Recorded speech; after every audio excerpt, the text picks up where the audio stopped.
Bem-vindos todos ao nosso 22º estudo. Vamos então às revisões, ou à revisão dos estudos anteriores, especialmente da semana passada, através das perguntas. Por que o rei do Egito escravizou os israelitas? Vocês recordam? Porque eles estavam se proliferando. Isso, ele teve um plano de fazer com que eles se tornassem escravos antes que eles se tornassem inimigos. Uma vez que eles se unissem a algum inimigo em guerra, eles não teriam chance, né? O povo era muito grande. Então, a segunda pergunta: quem estava guiando o rei em seus planos perversos em relação ao povo de Israel? Satanás estava conduzindo aqui a mente desse rei para esse plano de escravizar Israel. Então, isso foi falado na semana passada. Por que Satanás desejou destruir Israel? O que tem a ver Satanás e Israel? Por que essa perseguição dele contra esse povo? Por causa da promessa do libertador. Por causa da promessa que existia sobre Israel. Através desse povo, viria o libertador. E esse libertador alcançaria toda a humanidade. Por isso Satanás ele tinha grandes interesses em destruir esse povo. Porque Deus protegeu Israel e o fez prosperar. Ele prometeu para Abraão. Exatamente. Prometeu a Abraão que o povo, os filhos dele seriam uma grande multidão. Então, ele fez isso já no Egito. Porque o Senhor permitiu que a filha do faraó adotasse Moisés?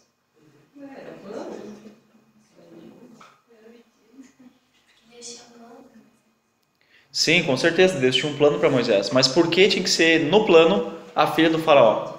Porque só dentro do palácio que teria. O lugar mais seguro do mundo para ele era dentro do palácio. Porque ele era um bebê judeu.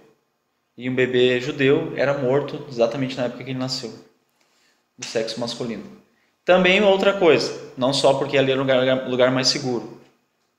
Aprender a escrever. Para ele aprender a escrever, ler e também outras coisas que ele aprendeu e depois pôde desenvolver como adulto.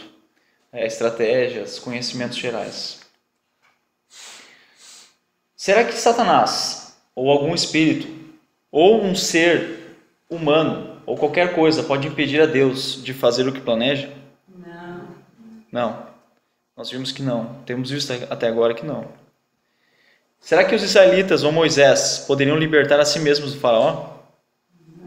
Considerando que ele era o homem mais importante da terra? Não. E eles é que tinham as armas? Com certeza não. Quem é a única pessoa que pode libertar alguém da má influência de Satanás? Jesus Cristo. Somente Deus. Somente Deus pode libertar. Por que Deus decidiu salvar os israelitas da escravidão? 3 motivos foram falados aqui para Deus libertar eles da escravidão. Ser um povo escolhido. Sim, mas isso está dentro da promessa. Deus tinha feito uma promessa a Abraão. Porque eles clamaram. Calma, vamos por partes. Deus fez uma promessa a Abraão. E nessa promessa, ele disse a ele disse o quê? Que o povo dele, os filhos dele, iriam para o Egito e lá se tornariam escravos. Mas Deus os faria retornar. Então Deus estava cumprindo essa promessa. Também por causa do clamor deles. Pela misericórdia de Deus por esse povo, ele atendeu ao pedido deles. E aí também Deus atendeu o pedido deles por causa da promessa, mas especialmente por causa da promessa que através dos israelitas viria o Salvador, o Libertador. Pergunta 10. Por que a sarça que Moisés viu não estava sendo consumida, apesar de estar queimando?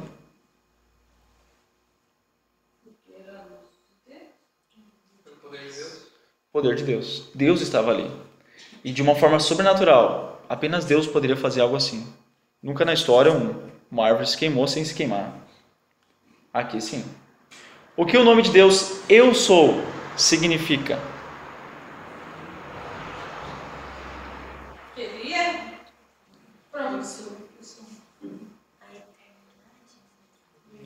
O que mais demonstra aqui é a eternidade de Deus.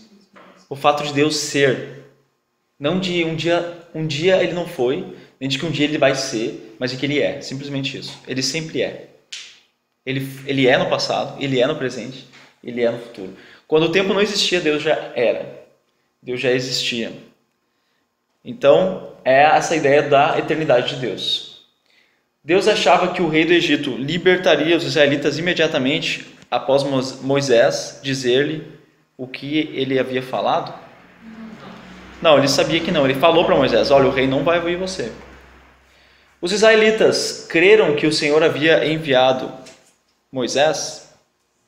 Sim, eles creram. Última pergunta.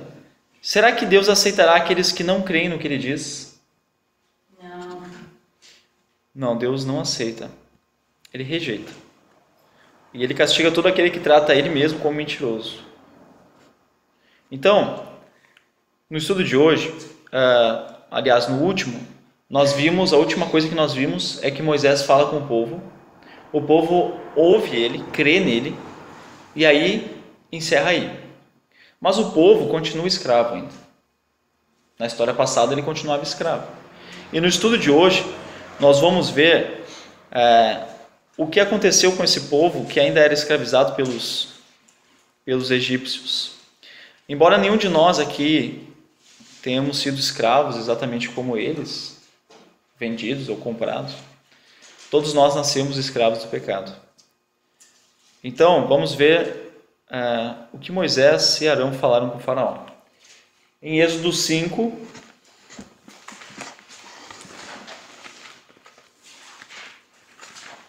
Êxodo capítulo 5, nós vamos ler os versículos 1 a 2.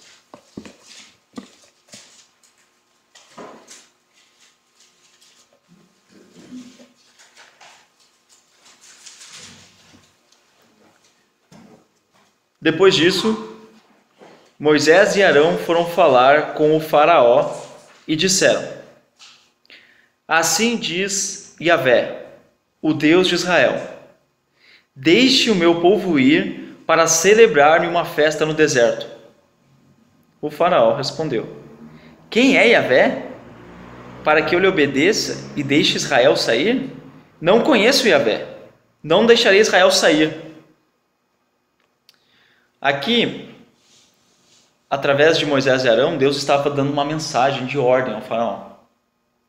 E eu li aqui de forma proposital Yahvé, mas na versão de vocês está escrito Senhor. E é exatamente essa palavra que está ali, Yahvé, mesmo que tenha Senhor aí. Esse é o Deus que se apresentou, né? Yahvé, eu sou. E aqui nos mostra que Faraó não conhecia esse Deus. Ele diz: mas quem é esse Deus? Agora tu vem inventar um Deus, vou deixar sair de certo. E na verdade os egípcios, eles adoravam todas as coisas criadas por Deus, e não o Deus criador das coisas. Eles adoravam desde o rio Nilo, o rio que percorre todo o Egito, até o faraó. Era adorado como um Deus. E todas essas pessoas, elas deram as costas para o conhecimento do verdadeiro Deus. E exatamente por causa dessa idolatria que existia em todo o mundo, era generalizado, não era só no Egito. Deus chamou um homem para fazer dele um povo, e esse povo foi escolhido para que ele contivesse ou mantivesse o conhecimento do Deus verdadeiro. Um povo dentre todos ia conhecer o Deus verdadeiro, e esse povo deveria levar esse conhecimento a todos os povos. O povo de Israel, inclusive, trouxe o conhecimento desse Deus para nós aqui hoje. Como ele trouxe isso? Como eles trouxeram esse conhecimento para nós? Através da palavra. Através da Bíblia. Os israelitas, exceto um, todos que escreveram a palavra aqui, exceto um, eram judeus, eram israelitas. Então, através desse povo, realmente, é que Deus chegou ao nosso conhecimento, o Deus verdadeiro. Então, vamos olhar agora para o povo israelita.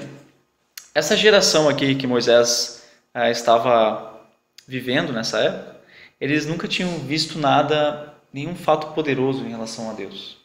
Nenhuma demonstração de poder. Eles conheciam fatos em relação a Abraão, em relação a Isaac, a Jacó, a José, mas eles não testemunharam nada desse Deus. E agora chega Moisés e mostra que esse Deus falou com ele e que está pronto a demonstrar sua grandeza. Então, Deus ele ia usar o faraó, através da rebelião do faraó, para manifestar esse poder. Vamos ler aí no capítulo 6, versículos 1 a 8.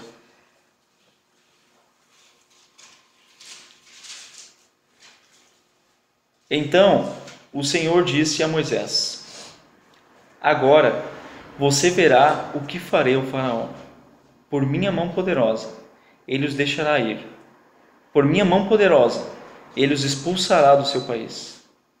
Disse Deus ainda a Moisés: eu sou Yahvé. Apareci a Abraão, a Isaque e a Jacó como El Shaddai.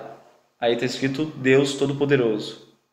Mas pelo meu nome, Yahvé, não me revelei a eles.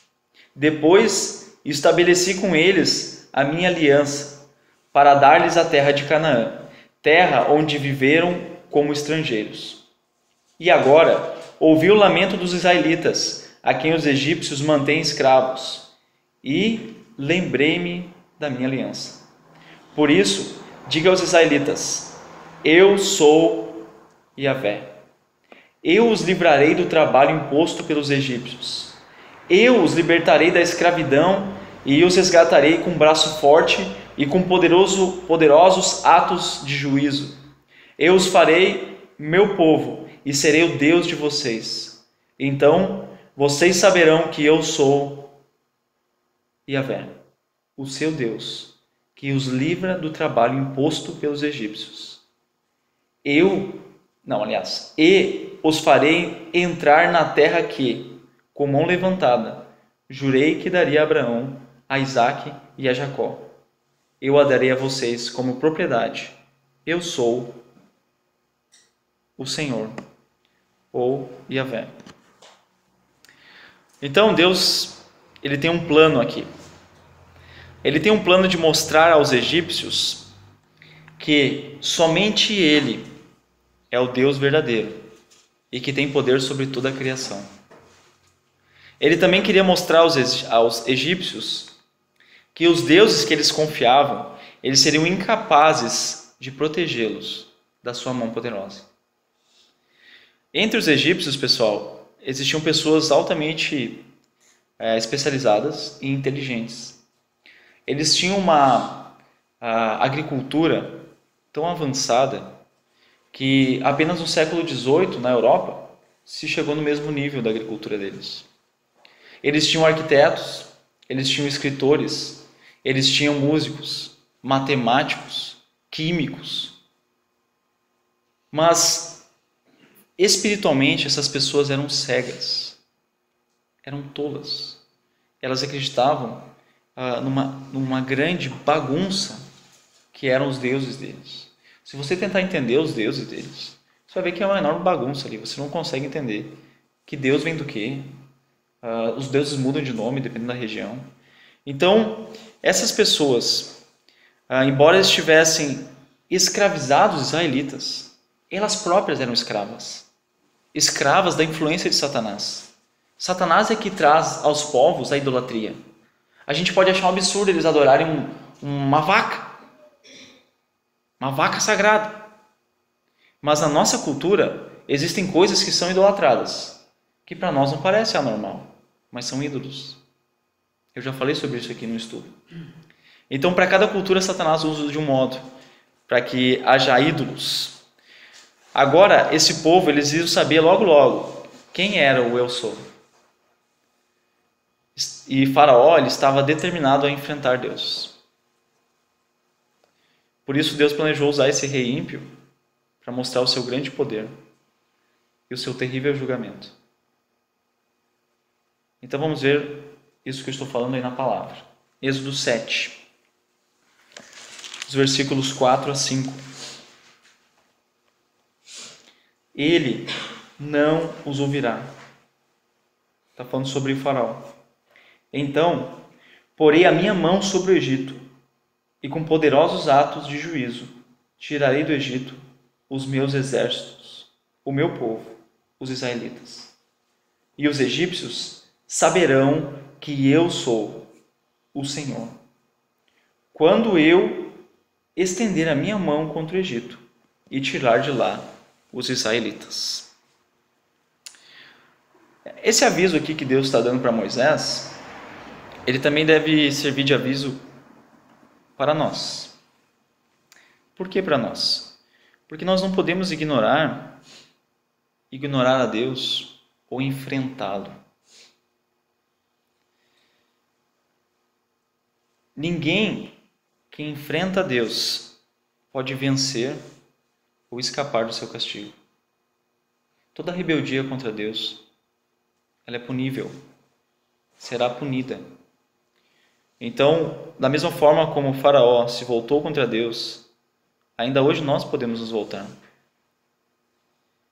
Então o rei do Egito, ele se recusou a libertar os israelitas, e aí Yahvé começa a demonstrar o seu poder. Nós não vamos ter tempo aqui de ler tudo o que acontece, mas você pode ler em casa Êxodo 7, 14 até o capítulo 10, 29. Aí vocês vão ver as 7 pragas do Egito. Não era 7? Ah, não? Não, era 10. Quantas pragas? Vamos ver quantas pragas eram.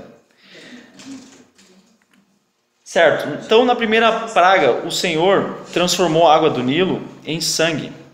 Depois ele enviou as pragas de rãs, piolhos e moscas. Em seguida o Senhor fez, na quinta praga, que todos os cavalos, bois, ovelhas, jumentos morressem dos egípcios. A sexta praga, os egípcios ficaram com feridas em todo o corpo. Na sétima, houve uma chuva de pedras, como nunca antes na história do Egito. A oitava foi uma praga de gafanhotos, que devorou toda a vegetação. Tudo, fruta, planta, plantação. E a nona, foram 3 dias de trevas absoluta sobre os egípcios. É engraçado os filmes, né? Não sei como é que os filmes conseguem. Nos filmes que eu vi já chove fogo, mas é chuva de pedra. Isso que é chuva de fogo. Então esses foram aí os 9 julgamentos do Senhor. E não são 7, são 10. Mas até aqui, nesses textos aí, nós temos as 9 pragas do Senhor. Os 9 julgamentos. Agora, e o povo de Israel? Será que eles sofreram com essas pragas? Não, eles não sofreram. Eles não sofreram porque não eram pecadores? Então eles não eram pecadores, por isso eles não sofreram. Não, eles eram. Eles eram pecadores. Claro. Então, será que é porque eles mereciam ser cuidados que eles não sofreram? Merecia ser o quê? Cuidados. Cuidado. Não merecia, mas Deus tem uma palavra só e não volta atrás. Eles não mereciam ser cuidados, exatamente. A grande questão aqui é que eles foram cuidados por causa da misericórdia, da graça e do amor do Senhor. Eles também foram protegidos por causa das promessas que o Senhor fez a Abraão, Isaque e Jacó. E eles também foram protegidos para Deus mostrar através desse povo que ele era superior a todos os deuses juntos do Egito. O único Deus enfrentaria todos os deuses do Egito.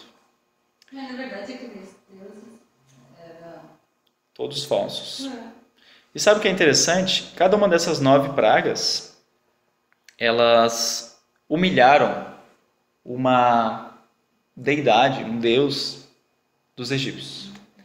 Aqui eu tenho uma lista dos deuses que foram humilhados com cada uma das pragas. Eu não sei dizer o nome deles, a não ser Ra, que é o deus do sol. Não tenho tempo de falar também qual é a ligação que existe entre a praga e o deus específico daquela praga. Mas algumas são bem claras. Por exemplo, a nona praga, 3 dias de trevas, mostra que o deus mais adorado deles, que era Ra, ele era o deus do sol, não conseguiu vencer o Deus dos israelitas. O Deus do Nilo era o Aipim, o Rapim, não sei o nome dele, como se pronuncia. Ele era o Deus do Nilo, do rio Nilo, E a primeira coisa que foi ferida foi o rio Nilo, exatamente. Então aí, todos os deuses, né? Não são todos os deuses que eles têm, mas aqui os deuses que foram humilhados por causa desses julgamentos de Deus. Então Deus, Yahvé, ele é soberano, ele é supremo. Ele está mostrando aqui, através de coisas miraculosas, que nada, nenhum Deus, nenhum ídolo é superior a ele. Ele decide fazer o que quer e ninguém pode impedir isso. Após cada uma dessas pragas, o faraó ele tinha duas atitudes. Ou ele ficava virado, endurecia o seu coração mais ainda, ou ele chamava Moisés e dizia: por favor, pede para o teu Deus parar com isso. Eu deixo vocês embora. E ora por mim também. Ele sempre falava: ora por mim. Aí Moisés ia lá, pedia a Deus em oração que tirasse aquela praga, a praga saía, e aí quando era hora de liberar, o faraó não liberava. Então assim se repetiu durante essas 9 pragas. Deus já havia mandado 9 terríveis pragas para um povo teimoso e orgulhoso. E mesmo assim o rei se recusava a obedecer a Deus. E é interessante notar que Deus já sabia que o faraó não ia. Durante esses 9 julgamentos, ele não ia abrir mão do povo. E nos mostra que Deus da Bíblia, ele nunca é surpreendido pelas atitudes humanas. Ele nunca é surpreendido, mesmo sendo um rei, ou o maior rei da terra, e também, nem mesmo sendo o maior rei, ele não pode impedir Deus de realizar o que planeja. Agora haveria uma última praga, fechando as 10. E depois dessa, Deus disse que o faraó ia libertá-los. Vamos ver aí no capítulo 11. Capítulo 11, versículo 1, depois a gente pula para o 4 ao 7. Um voluntário pode ler?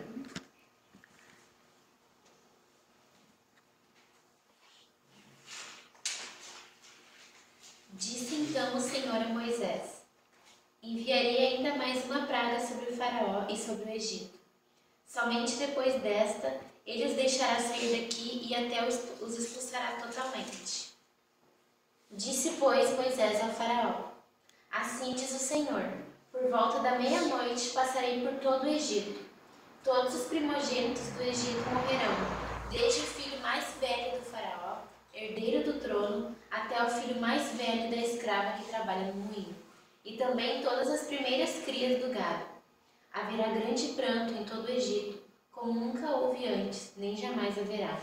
Entre os israelitas, porém, nem sequer um cão latirá contra homem ou animal.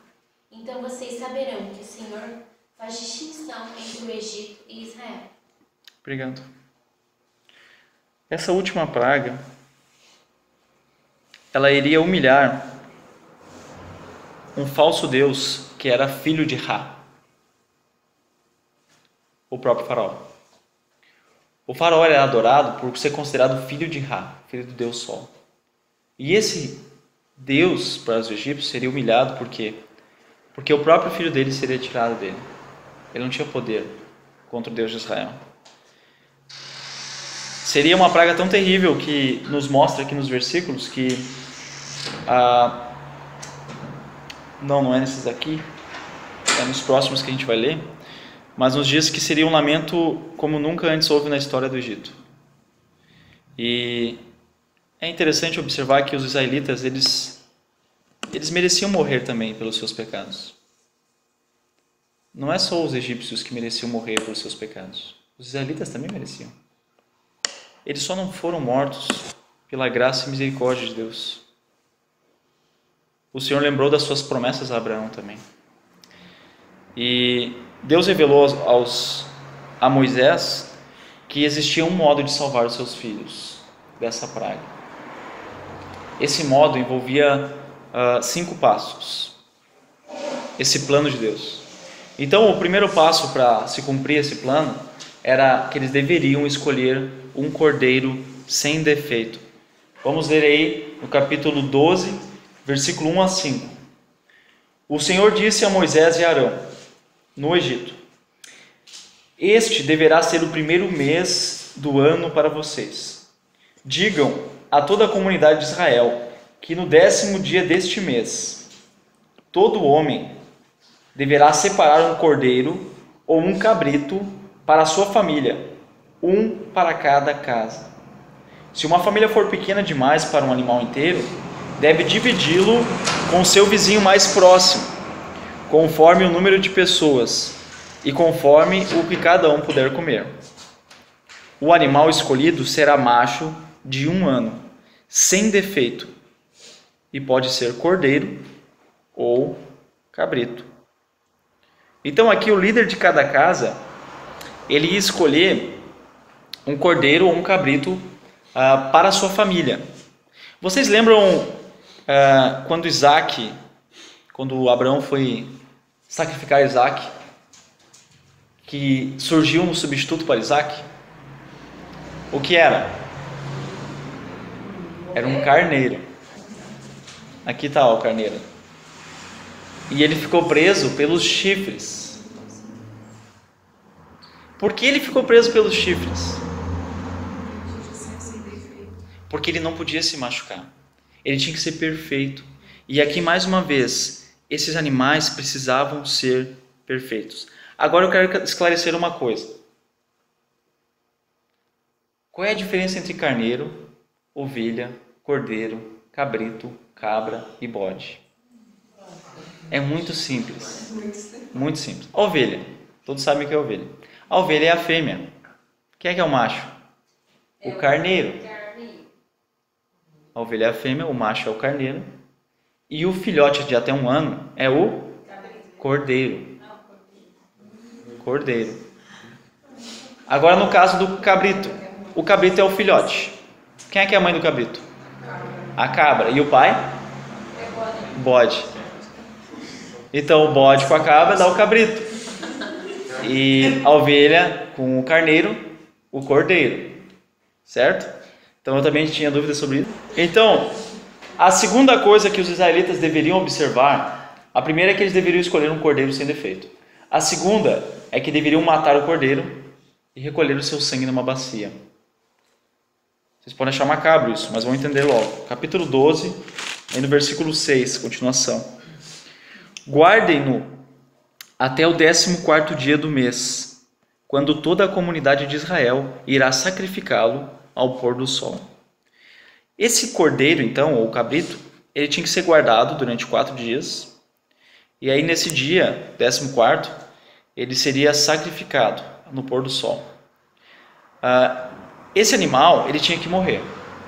O sangue dele, do qual dependia a vida, ninguém vive sem sangue. A nossa vida depende do sangue. Então, esse animal deveria perder o seu sangue. E antes, essa morte desse animal, o derramamento de sangue, ele ia lembrar aos israelitas que o castigo do pecado é a morte. Sempre o pecado traz como consequência a morte. Só que quem estava morrendo ali era aquele animal, e não o filho mais novo, ou o filho mais velho, o primogênito. Antes de Adão e Eva pecarem, não havia morte no mundo. Por que não havia morte no mundo? Porque não havia pecado. O pecado trouxe como consequência a morte para Adão e Eva. Trouxe como consequência a morte para os descendentes deles, para os nossos ancestrais. Vai trazer a morte para nós um dia, e para os nossos filhos e netos. Essa morte, ela só existe por causa do pecado. Mas a morte física não é a única morte. A gente já viu aqui que a morte mais terrível é a separação eterna de Deus, no lago de fogo. Então, quando os israelitas matavam o cordeiro, eles estavam lembrando que foi pago um preço. Morte. Esse sempre é o preço, a morte. E aqui foi pago através desse animal. Era uma lembrança disso. Então, esses cordeiros perfeitos, eles morriam no lugar dos filhos primogênitos.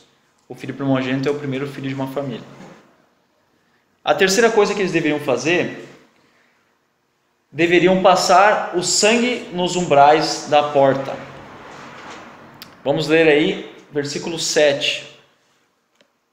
Passem, então, um pouco do sangue nas laterais e nas vigas superiores das portas das casas nas quais vocês comerão o animal. Deus instruiu os israelitas, então, através do sangue do cordeiro, usando um galho específico, passar o sangue nos umbrais. Para quem não sabe, umbral é essa sustentação da porta aqui, lateral, superior, também inferior. Então, eles teriam que passar o sangue em volta das suas portas, exatamente na casa onde o animal seria comido. Então, o animal que a gente está comendo nessa casa, o sangue desse animal tem que estar nessa porta aqui. E existe mais uma quarta coisa que eles deveriam observar, é que além de passar o sangue desses animais nos umbrais, eles deveriam ficar dentro de casa, ou dentro daquela casa, onde tinham passado o sangue, até o outro dia de manhã. Não podiam sair. Eles tinham que ficar lá dentro. Olha o versículo 22 que diz: molhem um feixe de isopo, é essa árvore que eu falei, no sangue que estiver na bacia, e passem o sangue na viga superior e nas laterais das portas. Nenhum de vocês poderá sair da casa até o amanhecer. O que eles estavam fazendo é ficar escondido da morte atrás do sangue.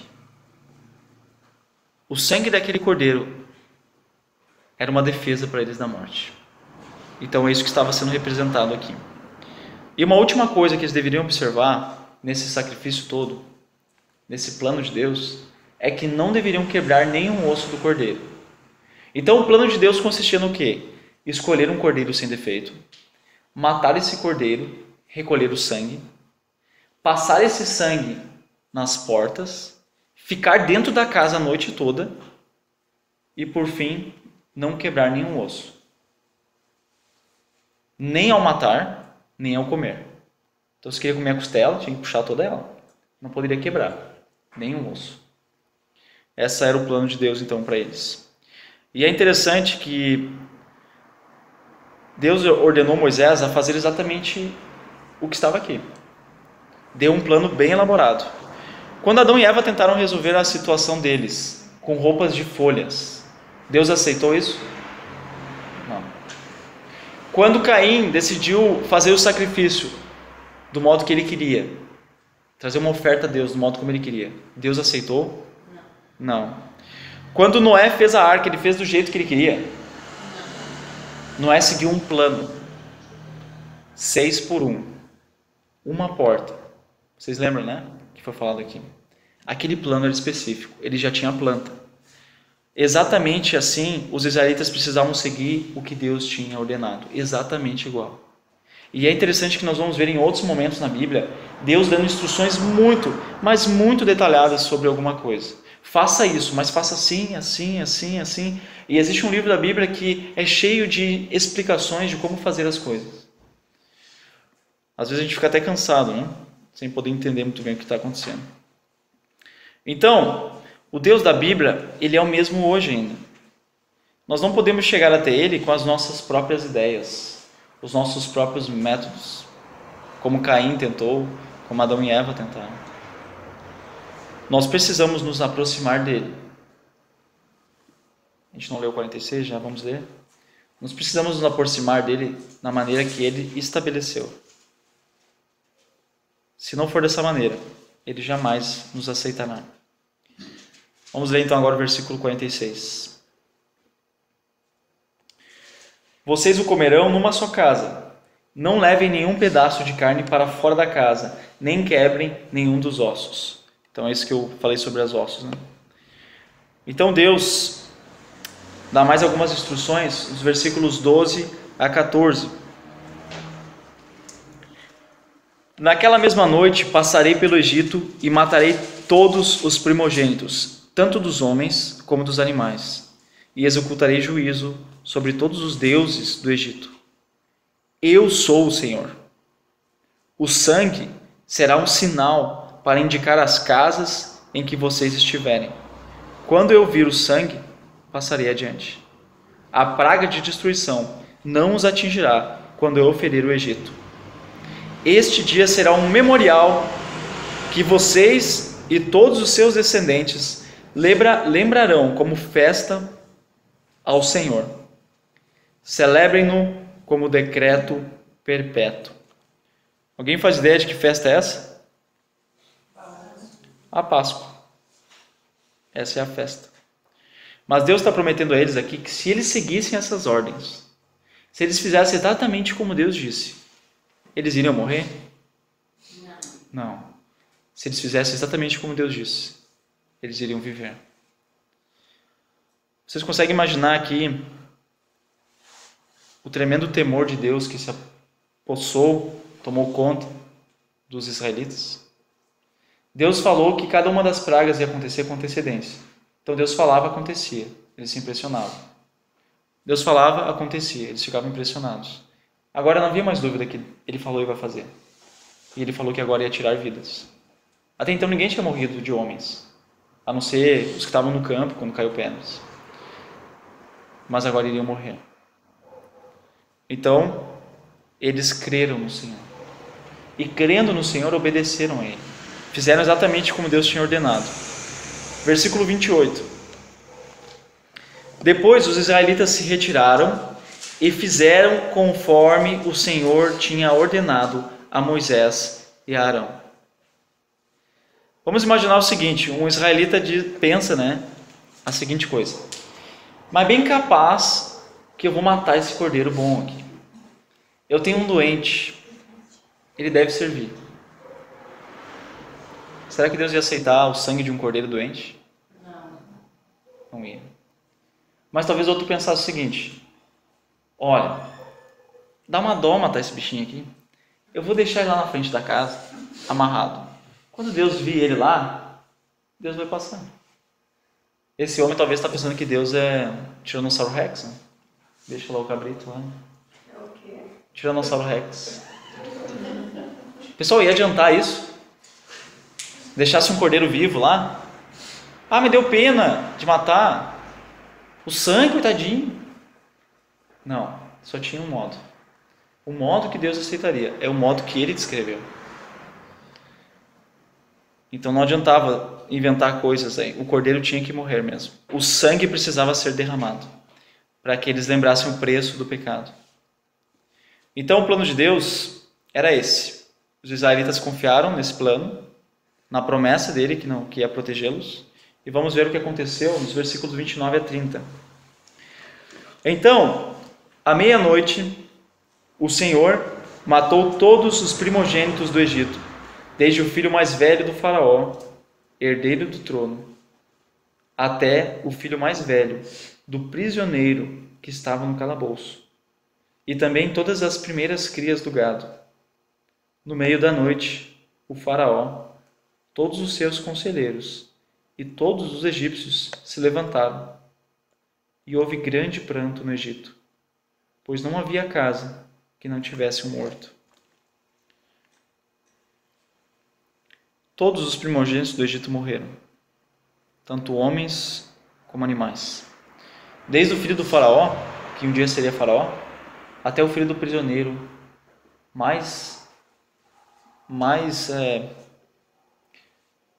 fugiu a palavra agora, mas prisioneiro mais insignificante. Mais detestável. Todos no Egito perderam alguém em casa. E esse castigo de Deus foi dito por Deus, anunciado por Deus antes. Isso nos mostra que Deus cumpre o que Ele faz, mesmo que seja algo triste. O faraó sabia que ia acontecer isso? Que Deus ia tirar a vida dos primogênitos? Sabia. Moisés avisou ele. Ele não creu no que Moisés falou. Embora ele tivesse visto tudo já. Nenhum dos egípcios creu. Nenhum deles foi lá e matou um cordeiro. Ele poderia ser egípcio, ouviu o plano e lá fazer a mesma coisa. Mas nenhum deles fez.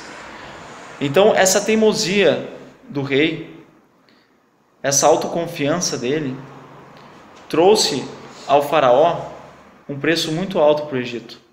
Eles não perderam só animais e colheitas. Eles perderam filhos. Por isso, pelo fato de eles se recusarem a crer em Deus, todos pagaram um preço muito alto. Mas o preço mais alto que foi pago pela incredulidade deles não foi a morte física, mas a separação eterna de Deus. Vamos ver a atitude do faraó diante disso. Versículos 31 a 36. Naquela mesma noite, o faraó mandou chamar Moisés e Arão e lhes disse: saiam imediatamente do meio do meu povo, você e os israelitas. Vão prestar culto a Yahvé, como vocês pediram. Levem os seus rebanhos, como tinham dito, e abençoe a mim também. Os egípcios pressionavam o povo para que se apressasse em sair do país, dizendo: todos nós morreremos. Então o povo tomou a massa de pão, ainda sem fermento, e a carregou nos ombros, nas amassadeiras, embrulhadas em suas roupas. Os israelitas obedeceram à ordem de Moisés e pediram aos egípcios objetos de prata e de ouro, bem como roupas. O Senhor concedeu ao povo uma disposição favorável da parte dos egípcios, de modo que lhes davam o que pediam. Assim, despojaram os egípcios. Então a gente vê aqui que a atitude do faraó naquela mesma noite foi de mandar o povo embora. Olha, não precisa nem prestar culto 3 dias, vai embora de uma vez. E leva todo o povo, leva tudo, leva até o gado. E ainda o povo, né, em si estava dizendo: vocês querem ir, vão, a gente até patrocina vocês. A gente dá ouro, dá joia, dá roupa, faz tudo, mas vão embora, por favor. Então, Faraó descobriu algo aqui. Ele pensava que poderia enfrentar Deus e não ia desistir disso. Mas ele descobriu que todo aquele que enfrenta Deus não pode vencer. Hoje nós temos o privilégio de conhecer essa história aqui.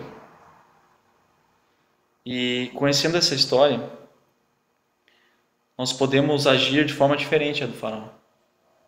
A gente não precisa rejeitar Deus. Nós podemos confiar nele. Então, nós podemos confiar observando tudo que ele deixou escrito para nós na sua palavra. Conclusão da noite. Deus, tanto o Deus Yahvé dos egípcios dos israelitas, é o mesmo Deus hoje, não mudou. Esse Deus, ele ainda julga o pecado. Ele ainda faz julgamentos. Deus vai castigar todos que o enfrentarem.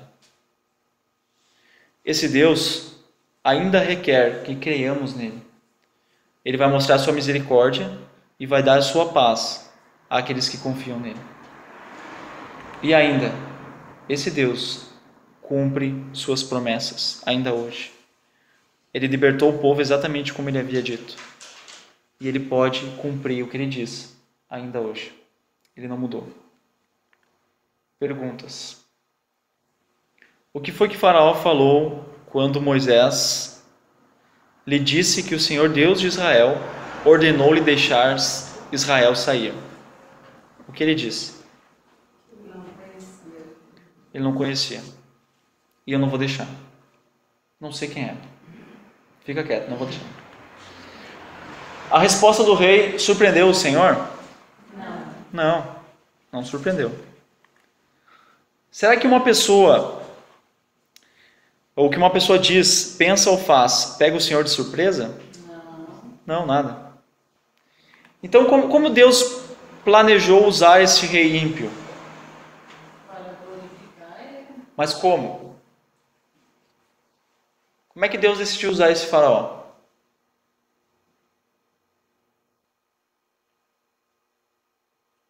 Através do seu endurecimento.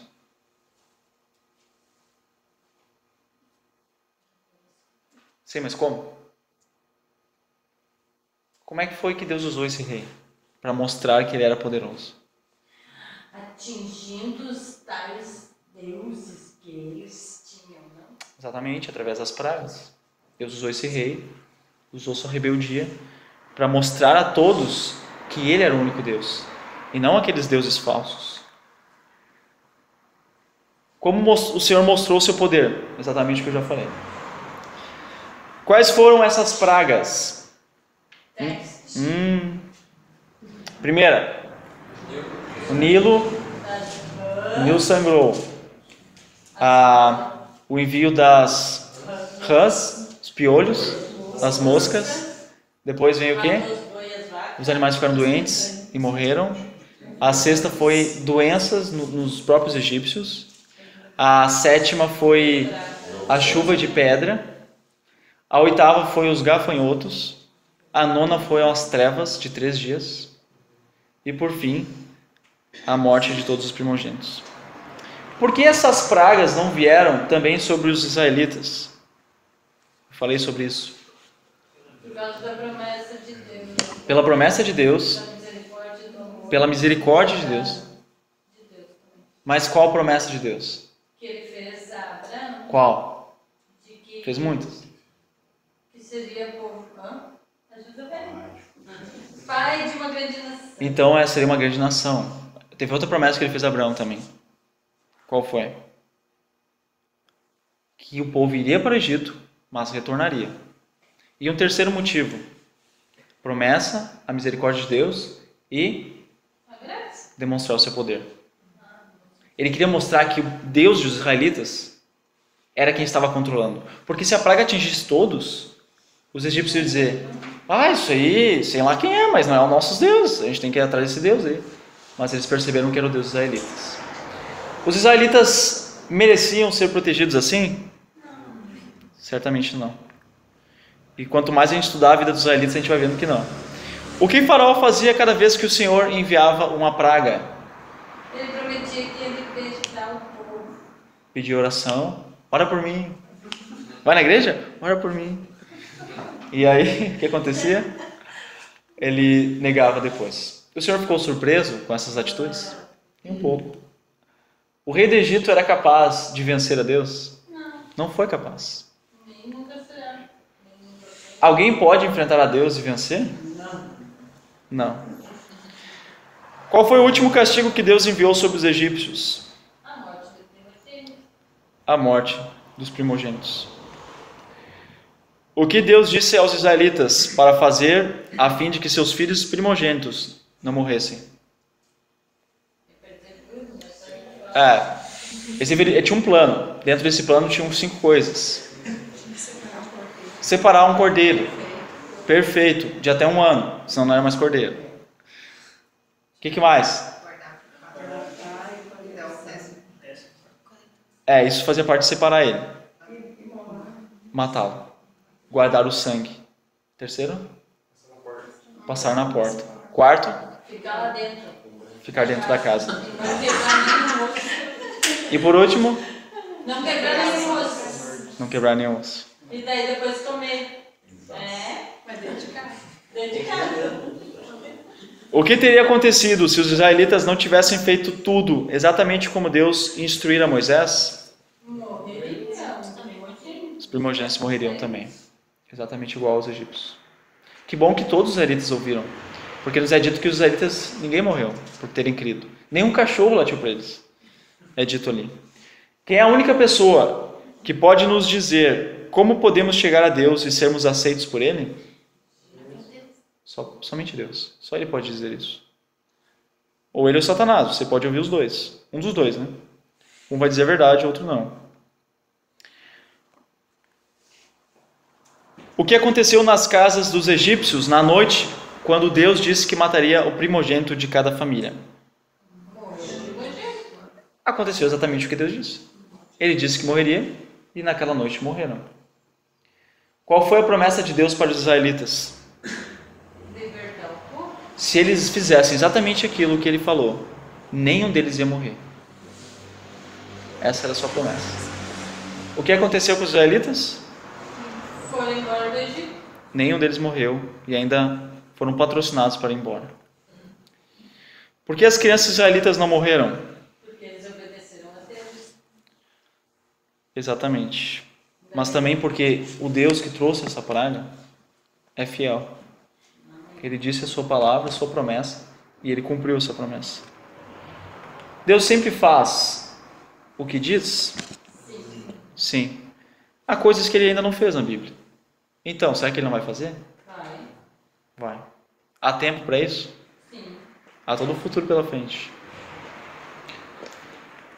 Próxima pergunta. Já está no final, não se preocupe. O que o faraó disse a Moisés depois que os primogênitos egípcios morreram? Pega tuas coisas e manda aqui. Transliterando foi isso. Te manda, louco. Última pergunta. Quantas perguntas foram feitas? 22. O que você aprendeu nesse estudo? Agora é uma pergunta pessoal. Você pode dizer o que você aprendeu. É para dizer? Sim. Eu aprendi que devemos obedecer a Deus. De que maneira? Lendo a sua palavra e vivendo ela. A gente tem que obedecer metade do que ele fala? Toda. Exatamente o que ele diz. É importante relembrar a maneira como Deus pediu essas coisas, né, sobre o cordeiro, né, teria que ser perfeito, não quebrar nenhum osso. A lembrança de Jesus Cristo, como foi a sua morte. Sim. Também a questão, olhando para o lado do povo, né? Sempre ele lembrava, Deus fez as pragas, Deus salvou o povo de Israel. Mas o povo creu em Deus e seguiu as ordens dele.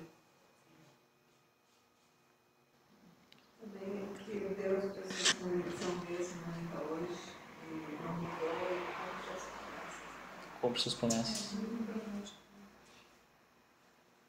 É impressionante nós vermos as promessas feitas no passado e já cumpridas. Coisas que já se cumpriram. Se fosse um Deus que fez um monte de promessa e ainda não se cumpriu, bom, ele seria um brasileiro, né? Um governador brasileiro. Certo, então. Tuasilion continua em árabe.